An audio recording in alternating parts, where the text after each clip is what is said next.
Hello friends, welcome back to my channel. उम्मीद है आप सब ठीक होंगे। तो दोस्तों, आज हम बात करेंगे कुछ ऐसे टिप्स के बारे में जिससे कि आप अपनी डायबिटीज़ को अच्छी तरह कंट्रोल कर सकते हैं। अगर आपकी डायबिटीज़ से बहुत ज़्यादा अनकंट्रोल्ड है और आप मेडिसिन भी खा रहे हैं और इंसुलिन भी लगा रहे हैं, उसके बावजूद भी अगर आपकी शुगर्स कंट्रोल में नहीं है, तो आज की वीडियो इसी पर निर्धारित है। तो चलिए शुरू करते हैं। देखिए दोस्तों, डायबिटीज़ के टारगेट जो हम बोलते हैं एडल्ट्स में, अगर हम नॉर्मल एडल्ट की बात करें तो फास्टिंग लेवल्स जो हैं वो 100 to 130 के बीच में होना चाहिए। और पोस्ट प्रेंडिल, चाहे आप आफ्टर ब्रेकफास्ट चेक करें, चाहे आप आफ्टर लंच करें, चाहे आप आफ्टर डिनर चेक करें, किसी भी मील के 2 घंटे बाद अगर आप शुगर्स चेक कर रहे हैं तो वो 140 to 180 के बीच में होना चाहिए।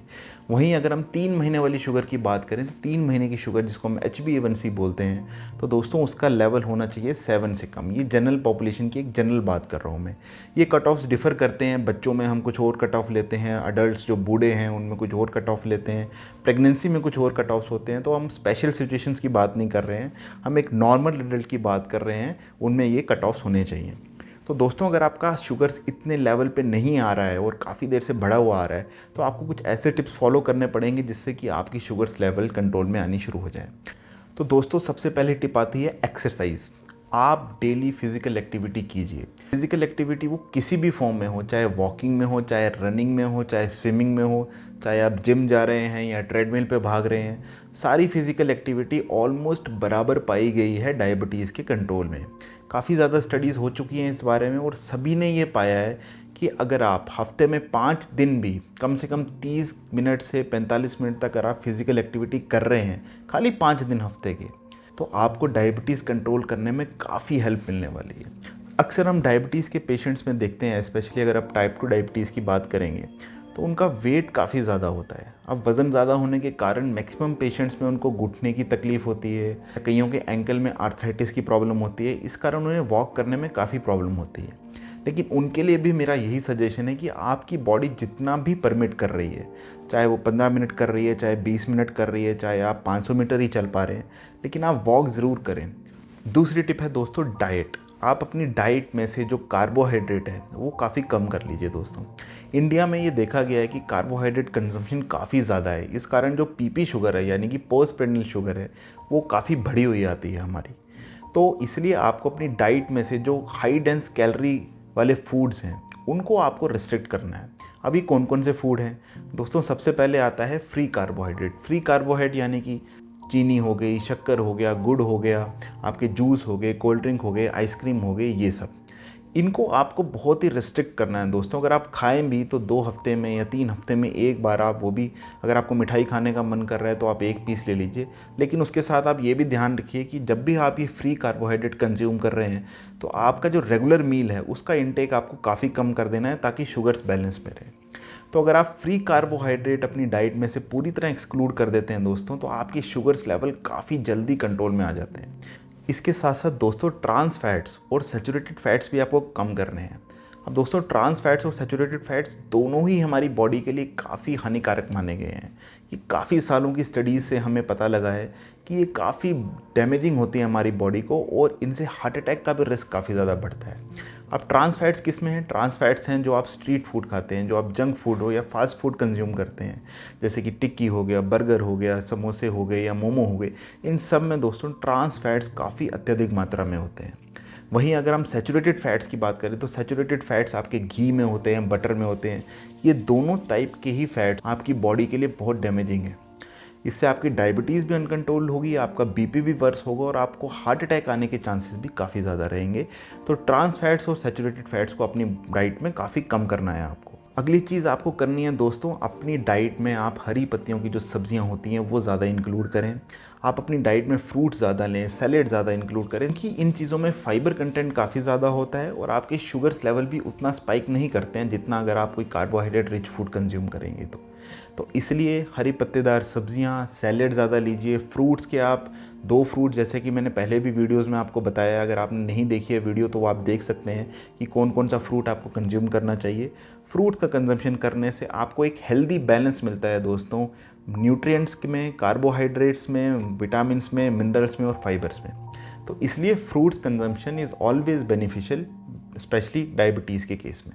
आपको दोस्तों रेड मीट काफ़ी कम करना है। रेड मीट में ये देखा गया है कि कैंसर होने के, हार्ट अटैक होने के चांसेस काफ़ी ज़्यादा होते हैं और डायबिटीज़ तो वर्स होती ही होती है रेड मीट खाने से।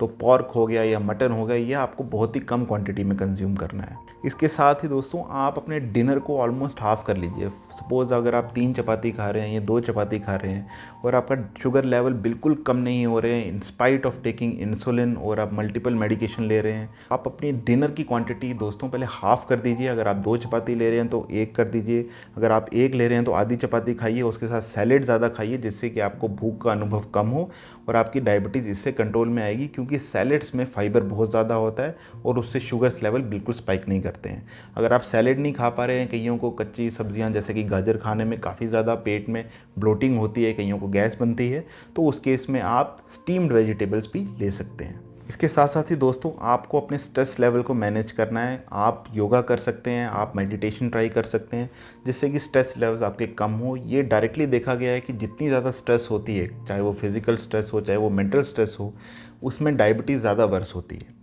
तो इसलिए स्ट्रेस लेवल जैसे ही आप अपने आप मैनेज करेंगे वैसे वैसे आपकी डायबिटीज़ का कंट्रोल भी अच्छा होने लगेगा। स्ट्रेस के साथ ही आपको ये बात भी ध्यान रखनी है कि आपको स्लीप कम से कम 7 या 7.5 घंटे की आपको स्लीप डेली लेनी है, क्योंकि अगर आप कम सोएंगे तो कम सोने से क्या होता है कि स्ट्रेस हार्मोन्स हमारी बॉडी में ज़्यादा होते हैं, उस कारण डायबिटीज़ का कंट्रोल भी पुअर होता है। तो इसलिए आप आराम से अपनी नींद पूरी कीजिए 7 से 8 घंटे की और स्ट्रेस लेवल को मैनेज कीजिए। इसके साथ दोस्तों आपको अपना ब्लड प्रेशर भी काफ़ी कंट्रोल में रखना है, क्योंकि ये देखा गया है कि जिनका बीपी अनकंट्रोल रहता है उस केस में डायबिटीज़ भी पुअर कंट्रोल रहती है।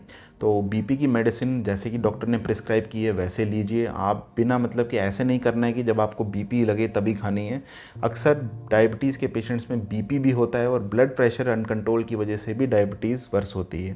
तो इस कारण बीपी को कंट्रोल रखना बहुत ज़रूरी है। आप मेडिसिन टाइम पे लीजिए और जो डॉक्टर ने प्रिस्क्राइब की है वैसे ही लीजिए। और लास्ट चीज़ मैं आपको बोलूँगा दोस्तों कि जो भी मेडिसिन डायबिटीज़ रिलेटेड, चाहे वो इंसुलिन है चाहे वो ओरल ड्रग्स हैं, जो भी मेडिसिन आपको डॉक्टर ने प्रिस्क्राइब की है उसका रेगुलर कंजम्पशन करना बहुत ज़रूरी है। अक्सर ये देखा गया है कि जैसे ही डायबिटीज़ कंट्रोल में आती है तो लोग ये सोचते हैं कि हमारी रिकवरी हो गई है डायबिटीज़ की, हम क्योर हो गए हैं, अब हमें डायबिटीज़ ख़त्म हो गई है, अब हमें मेडिसिन की ज़रूरत नहीं है, और वो सिम्टम्स का वेट करते हैं कि जब हमें सिम्टम्स लगेंगे हम तभी मेडिसिन लेंगे।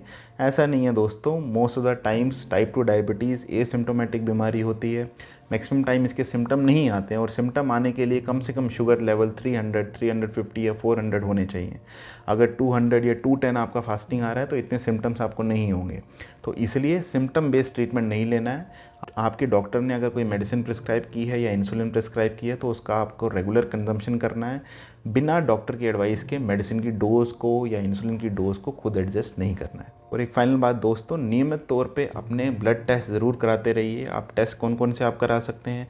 CBC किडनी के टेस्ट करा सकते हैं, लिवर के, HbA1c, फंडस एग्जामिनेशन जिसको हम आंखों के रेटिना का या पर्दे की जांच भी बोलते हैं, वो आपको साल में 1 बार कराना है। और 24 आवर यूरिनरी प्रोटीन या urine micro albumin test, urine में प्रोटीन लॉस देखने के लिए जो हम कराते हैं, वो भी साल में आपको 1 बार कराना है। इसके अलावा जो दूसरे टेस्ट बताए मैंने जैसे कि CBC, KFT, LFT, lipid profile, ये तो हर 3 से 6 महीने बाद आपको कराना ही कराना है। HbA1c भी आपको 3 या 4 महीने बाद रिपीट कराना है, ताकि इससे पता लग सके कि लास्ट की 3 महीने में आपकी शुगर कंट्रोल कैसे रहा है। तो उम्मीद है दोस्तों इन कुछ टिप्स की वजह से आपकी डायबिटीज़ बेटर मैनेज होगी, बेटर कंट्रोल होगी। ऐसे ही इन्फॉर्मेटिव वीडियोस हम आपके लिए आने वाले टाइम में भी लाते रहेंगे, तो बने रहिए मेरे चैनल पे। अगर आपने चैनल को सब्सक्राइब नहीं किया है तो सब्सक्राइब कर लीजिए। धन्यवाद।